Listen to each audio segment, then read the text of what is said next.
Welcome back to Sala learning. Akhila miss ആണ്. Yes, അപ്പൊ നമ്മുടെ പുതിയ സിലബസ് അനുസരിച്ച് ചാപ്റ്റേഴ്സ് ഒക്കെ ഇതാ എല്ലാ സബ്ജക്റ്റിലും നമ്മൾ സ്റ്റാർട്ട് ചെയ്തിട്ടുണ്ട് അല്ലെ. അപ്പൊ നമ്മുടെ സയൻസിലെ ഫസ്റ്റ് ചാപ്റ്റർ എന്ന് പറയുന്നത് exploring the investigative world of science എന്ന് പറയുന്നതായിരുന്നു. അപ്പൊ ഈ ഒരു ചാപ്റ്ററിന്റെ പ്രത്യേകതകളൊക്കെ ഓൾറെഡി മക്കൾക്ക് അറിയാമായിരിക്കും. കാരണം എങ്ങനെയാണ് ഈ ഒരു വർഷം, ഈ ഒരു അക്കാദമിക് ഇയറിൽ നമ്മുടെ ക്ലാസ് 8 CBSEയുടെ സയൻസ് ടെക്സ്റ്റ് ബുക്കിനെ നമ്മൾ അപ്രോച്ച് ചെയ്യേണ്ടത് എന്നുള്ളതിന്റെ കംപ്ലീറ്റ് ആയിട്ടുള്ള ഒരു ഐഡിയ ഈ ഒരു ചാപ്റ്റർ നമുക്ക് തരുന്നുണ്ട് അല്ലെ. അപ്പൊ ഈ ഒരു ടെക്സ്റ്റ് ബുക്ക് അല്ലെങ്കിൽ ഈ ഒരു വർഷത്തെ നമ്മുടെ സയൻസ് എന്ന് പറയുന്നത് ആക്ച്വലി എന്തിനു വേണ്ടിയിട്ടുള്ളതാണ്? നിങ്ങൾ ഓരോരുത്തരുടെയും ഉള്ളിലുള്ള സയന്റിസ്റ്റ്, നമ്മൾ എല്ലാവരുടെയും ഉള്ളിൽ എന്തുണ്ട്? കുഞ്ഞു കുഞ്ഞു സയന്റിസ്റ്റുകൾ ഉണ്ട് എന്നാ പറയുന്നത്. ആ സയന്റിസ്റ്റിനെ ഉണർത്താൻ വേണ്ടിയിട്ടുള്ള എല്ലാ ചാപ്റ്റേഴ്സും ആയിരിക്കും ഈ ഒരു ക്ലാസ് 8 CBSEയിലെ സയൻസ് ബുക്കിൽ നമുക്ക് കാണാൻ പറ്റുന്നുണ്ടായിരിക്കുക. അപ്പൊ ഈ ഒരു ചാപ്റ്റർ എന്ന് പറയുന്നത് എന്ത് ചെയ്യാണ്? നിങ്ങളെ കൊണ്ട് ആ രീതിയിൽ ചിന്തിപ്പിക്കുകയാണ് ചെയ്യുന്നത്. ഇപ്പൊ നമ്മൾ എല്ലാവരും ചെയ്യേണ്ടത്, നമുക്കൊരു കാര്യം കിട്ടിക്കഴിഞ്ഞാൽ അല്ലെങ്കിൽ നമുക്ക് അറിയാത്ത എന്തെങ്കിലും ഒരു സംഭവം നമ്മുടെ മുന്നിലുണ്ടെങ്കിൽ നമ്മൾ ആദ്യം എന്ത് ചെയ്യും? ഒരുപാട് ക്വസ്റ്റ്യൻസ് നമ്മൾ ചോദിക്കാറുണ്ട് അല്ലെ. സോ ആസ്കിങ് ക്വസ്റ്റ്യൻസ്, അതുപോലെ തന്നെ നമ്മൾ എന്ത് ചെയ്യാറുണ്ട്? ഒബ്സർവ് ചെയ്യാറുണ്ട്. കാര്യങ്ങളൊക്കെ കൃത്യമായിട്ട് നമ്മൾ ഒബ്സർവ് ചെയ്യാറുണ്ട്. അതൊന്നെങ്കിൽ ചിലപ്പോൾ നമ്മൾ മനഃപൂർവ്വം ചെയ്യുന്നതായിരിക്കും, അതല്ലാതെ പോലും നമ്മൾ എന്ത് ചെയ്യാറുണ്ട്? ഈ പറയുന്ന ഒബ്സർവേഷൻ എന്ന് പറയുന്നത് നമുക്ക് എല്ലാവർക്കും ഉള്ള ഒരു സ്കില്ലാണ് അല്ലെ. ആൻഡ് യെസ്, വേറൊരു മെത്തേഡാണ് എക്സ്പെരിമെന്റിങ് എന്ന് പറയുന്നത്. അപ്പൊ സയൻസ് എന്ന് പറയുന്ന, സയൻസ് സ്റ്റുഡൻസ് എന്ന് പറയുന്ന സമയത്ത് ആക്ച്വലി നമ്മൾ ചുമ്മാ ഇങ്ങനെ ലേണേഴ്സ് ആയിട്ട് ഇരിക്കുന്നതിന് പകരം ഒരുപാട് ആക്ടിവിറ്റീസിലൂടെ, ഒരുപാട് എക്സ്പെരിമെന്റ്സിലൂടെ നമ്മൾ തന്നെ എന്ത് ചെയ്യാണ്? പുതിയ പുതിയ കാര്യങ്ങൾ കണ്ടുപിടിക്കുകയാണ് ചെയ്യേണ്ടത് അല്ലെ. യെസ്, നമ്മളാണ് എന്ത് ചെയ്യുന്നത്?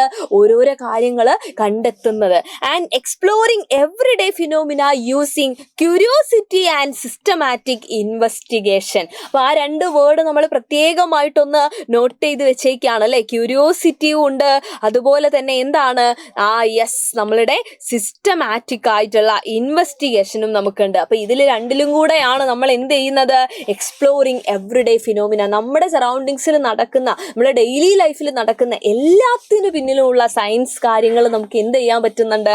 കണ്ടുപിടിക്കാൻ പറ്റുന്നുണ്ട് അല്ലെ. സോ നിങ്ങൾ ആലോചിക്കുക, ഈ ഒരു ടെക്സ്റ്റ് ബുക്സിന്റെ ആ ഒരു അറേഞ്ച്മെന്റ് നോക്കിയാൽ തന്നെ കാണാം. ഈവൻ പേജിന്റെ അല്ലെ, പേജ് നമ്പേഴ്സ് നോക്കുമ്പോൾ തന്നെ അവിടെ പോലും എന്താണ്? ഓരോ സിമ്പിൾസ് ആണ്. നോക്കിയേ, പേജ് നമ്പേഴ്സ് ഇതാ റൂട്ടായിട്ടും കൈറ്റായിട്ടും ഒക്കെ വരുന്നുണ്ട് അല്ലെ. അപ്പൊ റൂട്ട് എന്ന് പറയുന്ന സമയത്ത് അത് ഭയങ്കര ഡീപ്പായിട്ട് പോകുന്ന ഒരു സംഭവമാണ്. അവിടെ നമ്മൾ ഫൗണ്ടേഷൻ ഓഫ് നോളജ്, അതാണ് അത് എന്ത് ചെയ്യുന്നത്? നമ്മൾ ഉദ്ദേശിക്കുന്നത്. അപ്പൊ ഒബ്സർവേഷനിലൂടെയും നേരത്തെ നമ്മൾ പറഞ്ഞിരിക്കുന്ന കുറെ മെത്തേഡ്സ് ഉണ്ട് അല്ലെ, അതിലൂടെയൊക്കെ നമുക്ക് ഒരുപാട് നോളജ് എന്ത് ചെയ്യുന്നുണ്ട്? നമുക്ക് അതിന്റെ സെറ്റ് ആക്കിയിട്ട് അല്ലെ, സോളിഡ് ആയിട്ടുള്ള കുറെ നോളജ് നമ്മുടെ ഉള്ളിൽ തന്നെ എന്ത് ചെയ്യുന്നുണ്ട്? കിടക്കുന്നുണ്ട്. ആൻഡ് അത് വെച്ചുകൊണ്ട് നമുക്ക് അറിയാത്ത കാര്യങ്ങളെ നമ്മൾ എക്സ്പ്ലോർ ചെയ്യാണ് ചെയ്യുന്നത്. സോ അതിന്റെ ഒരു ക്യൂരിയോസിറ്റിയുടെ സിമ്പിൾ ആണ് നമ്മുടെ കൈറ്റ് എന്ന് പറയുന്നത് അല്ലെ. എന്തിനു വേണ്ടിയിട്ടാണ്? Yes, to explore the unknown. നമുക്ക് അറിയാത്ത കാര്യങ്ങളൊക്കെ നമ്മൾ എക്സ്പ്ലോർ ചെയ്യാണ്. ഓക്കെ, അപ്പൊ നമ്മളോട് പറയാണ്, investigation in science work best only when we balance the solid ground of careful observation with the freedom of creative thinking അല്ലെ. അപ്പൊ നമ്മുടെ ഒബ്സർവേഷനും കാര്യങ്ങളും ഒക്കെ കൊണ്ട് തന്നെ നമുക്കറിയാവുന്ന കാര്യങ്ങളെയൊക്കെ നമ്മുടെ ക്രിയേറ്റീവ് തിങ്കിങ് കൂടെ യൂസ് ചെയ്തുകൊണ്ട് അല്ലെ, എവിടെയാണ് ക്യൂരിയോസിറ്റിയും ഇൻവെസ്റ്റിഗേഷനും കൂടെ എന്ത് ചെയ്യാണ്? നമ്മൾ ഒരുമിച്ച് കൊണ്ടുപോവാണ് ചെയ്യുന്നത്. ആൻഡ് യെസ്, നമ്മൾ എന്ത് ചെയ്യാണ്? നമ്മുടെ വേൾഡ് അല്ലെ, നമ്മുടെ സറൗണ്ടിങ്സ് ഒക്കെ നമ്മൾ എന്ത് ചെയ്യാണ്? മനസ്സിലാക്കി എടുക്കുകയാണ് ചെയ്യുന്നത്. അപ്പൊ ഇവിടെയുള്ള നമ്മൾ നേരത്തെ പറഞ്ഞ മെത്തേഡിൽ നിങ്ങൾ കണ്ടിട്ടുണ്ട് എക്സ്പെരിമെന്റ് അല്ലെ. എക്സ്പെരിമെന്റ് എന്ന് പറയുന്നത് ഈ പറയുന്ന രീതിയിൽ നമുക്ക് യൂസ് ചെയ്യാൻ പറ്റുന്ന ഒരു മെത്തേഡാണ്. Asking how and why questions പോലെ തന്നെ ഇമ്പോർട്ടന്റ് ആണ് എന്ത്? നമ്മൾ ഈ പറയുന്ന ഒരുപാട് ആക്ടിവിറ്റീസ് അല്ലെ, എക്സ്പെരിമെന്റ്സ് എന്ന് പറയുന്നത്. എന്നാൽ ഈ എക്സ്പെരിമെന്റ് ഒക്കെ കണ്ടക്ട് ചെയ്യാനായിട്ട് നമുക്ക് ഈ പറയുന്ന പോലെ വലിയൊരു ലബോറട്ടറി ഒക്കെ ആവശ്യമുണ്ടോ, അല്ലെങ്കിൽ വലിയ ലാബ് സെറ്റപ്പ് കാര്യങ്ങളൊക്കെ വേണോന്ന് ചോദിച്ചു കഴിഞ്ഞാൽ ഓഫ്കോഴ്സ് അതിന്റെ ഒന്നും ആവശ്യം നമുക്കില്ല. ഈവൻ നിങ്ങളോട് ഈ ചാപ്റ്റർ പറഞ്ഞു വെക്കുന്ന എന്താന്ന് വെച്ച് കഴിഞ്ഞാൽ നിങ്ങളുടെ വീട്ടിലുള്ള കിച്ചൺ പോലും എന്താണ്? ഒരു ലാബായിട്ട് നമുക്ക് കണക്കാക്കാം അല്ലെ. അവിടെയും ഒരുപാട് എക്സ്പെരിമെന്റ്സ് നമുക്ക് കണ്ടക്ട് ചെയ്യാൻ വേണ്ടിയിട്ട് പറ്റും. സിമ്പിൾ ആയിട്ട് പറയുവാണെങ്കിൽ യെസ്, നമ്മൾക്ക് അറിയാത്ത ഏതൊരു കാര്യത്തിനെ വെച്ചുകൊണ്ട് നമുക്ക് എന്ത് ചെയ്യാം? ഒരു എക്സ്പെരിമെന്റ് കണ്ടക്ട് ചെയ്യാം അല്ലെ. അപ്പൊ എക്സ്പെരിമെന്റിന്റെ സമയത്ത് നമ്മൾ ശ്രദ്ധിക്കേണ്ട പ്രധാനപ്പെട്ട ഒരു പോയിന്റ് ആണ് യെസ്, കൺട്രോൾഡ് എക്സ്പെരിമെന്റ് എന്ന് പറയുന്നത്. എന്താണ് കൺട്രോൾഡ് എക്സ്പെരിമെന്റ് എന്നതുകൊണ്ട് ഉദ്ദേശിക്കുന്നത്? നമ്മുടെ മുമ്പിൽ നമുക്കൊരു ടാസ്ക് കിട്ടി അല്ലെ. അപ്പൊ ആ ടാസ്ക് എന്ന് പറയുന്നത് ഈവൻ എന്തായിരിക്കാം? ഒരു ക്വസ്റ്റ്യൻ ആയിരിക്കാം മേ ബി അല്ലെ. നമ്മുടെ മുമ്പിലേക്ക് ഇട്ട് തന്നിരിക്കുന്ന ഒരു ക്വസ്റ്റ്യൻ, അല്ലെങ്കിൽ നമ്മുടെ മനസ്സിൽ വന്നിട്ടുള്ള ഒരു ക്വസ്റ്റ്യൻ ആയിരിക്കാം. അപ്പൊ ആ ക്വസ്റ്റ്യൻ കിട്ടിക്കഴിഞ്ഞാൽ ഇപ്പൊ ഒരു എക്സാമ്പിൾ മിസ് പറയുവാണെങ്കിൽ യെസ്, നിങ്ങളുടെ ടെക്സ്റ്റിലുള്ള ഒരു എക്സാമ്പിൾ ആണ്, why is one side of puri thinner than the other അല്ലെ. നമ്മുടെ വീട്ടിൽ നമ്മൾ പൂരി ഉണ്ടാക്കാറുണ്ട്. അപ്പൊ എന്തുകൊണ്ടാണ് പൂരിയുടെ ഒരു സൈഡ് തിന്നറായിട്ട് കിടക്കുന്നത്? ഒരു ക്വസ്റ്റ്യൻ ആണ്. ഇത് തന്നെ വേണമെന്നൊന്നുമില്ല. നമ്മൾ ഏറ്റവും സിമ്പിൾ ആയിട്ട് ഇപ്പൊ പറയുവാണെങ്കിൽ നമ്മൾ ചപ്പാത്തി ഉണ്ടാക്കാറുണ്ട് അല്ലെ, റൊട്ടി ഉണ്ടാക്കാറുണ്ട്. അപ്പൊ ചില സമയത്ത് അത് നല്ല ഹാർഡ് ആയിരിക്കും, ചില സമയത്ത് ഭയങ്കര സോഫ്റ്റ് ആയിട്ടുള്ള ചപ്പാത്തി നമുക്ക് കിട്ടാറുണ്ട്. അതെന്തുകൊണ്ടാണ് അങ്ങനെ സംഭവിക്കുന്നത്? ചെയ്യുന്നതെന്ന് നമ്മൾ ചിന്തിക്കുന്നിടത്തും എന്താണ് ഈ പറയുന്ന കാര്യങ്ങളുണ്ട്, വൈ ആൻഡ് ഹൗ അല്ലെ. അപ്പൊ നമ്മൾ എന്ത് ചെയ്യണം, അവിടെ അത് കണ്ടുപിടിക്കാൻ, അതിനെ എഫക്ട് ചെയ്യുന്ന ഫാക്ടേഴ്സ് എന്തൊക്കെയാണെന്ന് കണ്ടുപിടിക്കാനായിട്ട് നമ്മൾ എന്ത് ചെയ്യുന്നു, എക്സ്പെരിമെന്റ് കണ്ടക്ട് ചെയ്യുന്നു. അപ്പൊ ആ എക്സ്പെരിമെന്റിൽ ഇതാ ഇവിടെ പൂരിയുടെ കേസിലാണെങ്കിൽ നിങ്ങൾ നോക്കിയാൽ ഒരുപാട് വേരിയബിൾസ് ഉണ്ട് അല്ലെ, നമുക്ക് ചേഞ്ച് ചെയ്തിട്ട് ടെസ്റ്റ് ചെയ്യാൻ പറ്റുന്ന ഒരുപാട് വേരിയബിൾസ് ഇവിടെ ഉണ്ട്. നോക്കിയേ, തിക്നെസ് ഉണ്ട്, ആൻഡ് സൈസ് പറയുന്നുണ്ട്, ആ ഫ്ലോർ ഏത് ടൈപ്പ് ആണെന്ന് പറയുന്നുണ്ട്, ടെമ്പറേച്ചർ ഓഫ് ദ ഓയിൽ പറയുന്നുണ്ട്, ആൻഡ് ദ മെത്തേഡ് അല്ലെ, നമ്മൾ എങ്ങനെയാണ് ആ പൂരി എന്ത് ചെയ്യുന്നത്, ഈ ഓയിലിലേക്ക് ഇടുന്നത്. ഇതൊക്കെ എന്താണ്, ഈ ഒരു കാര്യത്തിനെ ഡിപ്പെൻഡ് ചെയ്യാൻ ചാൻസ് ഉള്ളതാണെന്ന് നമുക്ക് തോന്നുന്ന ആളുകളാണ് അല്ലെ. അപ്പൊ ഇവരൊക്കെ, ഈ വേരിയബിൾസിനൊക്കെ നമുക്ക് ചെക്ക് ചെയ്യേണ്ടതുണ്ട്, എന്നാലേ നമുക്ക് ഫൈനൽ ആൻസർ കിട്ടുള്ളൂ. സോ അവിടെയാണ് നമ്മൾ കൺട്രോൾഡ് എക്സ്പെരിമെന്റിന്റെ ഇമ്പോർട്ടന്റ് എന്ന് പറയുന്നത്. അപ്പൊ എപ്പോഴും നമ്മൾ എന്ത് ചെയ്തിരിക്കണം, change only one thing at a time. ഒരൊറ്റ സമയത്ത് നമ്മൾ ഒരേ ഒരു കാര്യം മാത്രമേ എന്ത് ചെയ്യാവുള്ളൂ, ചേഞ്ച് ചെയ്യാവുള്ളൂ. And keep all other conditions same അല്ലെ.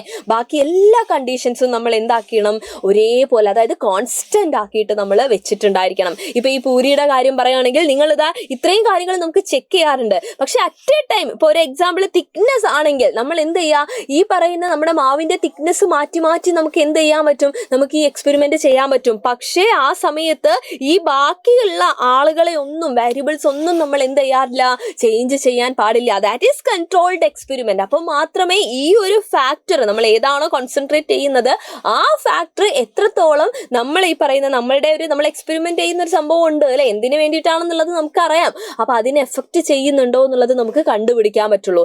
ആൻഡ് നെക്സ്റ്റ് ടൈം നമ്മൾ എന്ത് ചെയ്യണം, ഇതും കോൺസ്റ്റന്റ് ആക്കി വെക്കുക. ആൻഡ് വേറൊരു വേരിയബിൾ നമ്മൾ ചേഞ്ച് ചെയ്യുക, ബാക്കി എല്ലാം എന്ത് ചെയ്യുക, കോൺസ്റ്റന്റ് ആക്കി തന്നെ വെച്ചേക്കുക, അതൊരു ചേഞ്ചും ഇല്ലാതെ വെച്ചേക്കാം. ആൻഡ് ഈ പറയുന്ന രീതിയിൽ എക്സ്പെരിമെന്റ് ചെയ്യുന്ന സമയത്ത് നമുക്ക് എന്ത് ചെയ്യാൻ പറ്റും, നമുക്ക് ഫൈനൽ ആയിട്ടുള്ള ഒരു ഔട്ട്കം നമുക്ക് കിട്ടുന്നുണ്ട് അല്ലെ. അപ്പൊ അവിടെയാണ് നമ്മൾ എന്ത് ചെയ്യേണ്ടത്, ഈ കൺട്രോൾഡ് എക്സ്പെരിമെന്റിന്റെ കാര്യം ശ്രദ്ധിക്കേണ്ടത്. അപ്പൊ ഇത് ഈ പറയുന്ന കിച്ചണിൽ തന്നെ ഞാൻ പറഞ്ഞല്ലോ, നമ്മുടെ ടെക്സ്റ്റ് ബുക്ക് നമ്മളോട് പറയാണ്, കിച്ചണിൽ നമുക്ക് ക്യൂരിയോസിറ്റി വരുന്ന ഒരുപാട് കാര്യങ്ങളുണ്ട്. അവിടെ നിങ്ങൾക്ക് എന്ത് ചെയ്യാം, ഈ കൺട്രോൾഡ് എക്സ്പെരിമെന്റ് നിങ്ങൾക്ക് അവിടെ ചെയ്യാവുന്നതാണ്. അതിനപ്പുറത്തേക്ക് നമ്മുടെ ടെക്സ്റ്റ് ബുക്കിൽ ഇനി നമുക്ക് 12ഓളം ചാപ്റ്റേഴ്സ് ഉണ്ട് അല്ലെ. അപ്പൊ ഓരോ ചാപ്റ്റേഴ്സിലായിട്ട്, അത് ഫിസിക്സ് ആയിക്കോട്ടെ, കെമിസ്ട്രി ആയിക്കോട്ടെ, ബയോളജി ആയിക്കോട്ടെ, ഒരുപാട് ആക്ടിവിറ്റീസ് ആണ് ഓരോന്നിലും കടന്നു വരുന്നത്.